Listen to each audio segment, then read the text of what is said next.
কখনো ভেবে দেখেছেন আপনার কথাবার্তাও কারো কমফোর্ট জোন হতে পারে? আপনার শব্দচয়নের কারণে কারো পুরো দিনটাই ভালো হয়ে যেতে পারে। আমরা সব কিছু নিয়ে খুব বেশি খুঁতখুঁতে কিংবা সচেতন হলেও নিজেদের কথাবার্তা নিয়ে খুব একটা ভাবি না। অথচ আমরা চাইলে শুধু আমাদের কথা দ্বারাই একটা মানুষকে আপন বানিয়ে ফেলতে পারি।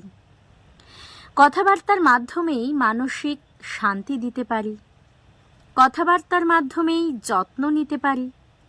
পৃথিবীর সব জড়িয়ে ধরা শারীরিক হয় না। আপনি কখনো কখনো একজন ক্লান্ত মানুষকে আপনার কথার উষ্ণ শব্দ দ্বারাও আগলে নিতে পারেন, জড়িয়ে ধরতে পারেন। যেখানে 5 মিনিট উষ্ণ শব্দে জড়িয়ে ধরে একটা মানুষের মুখে হাসি ফোটাতে পারি, সেখানে আমরা ভাবতে থাকি অন্য উপায়ে কিভাবে যত্ন নিয়ে কাউকে খুশি করা যায়। অথচ আমরা ভুলে যাই শব্দের যত্ন পৃথিবীর সবচেয়ে সুন্দর যত্ন।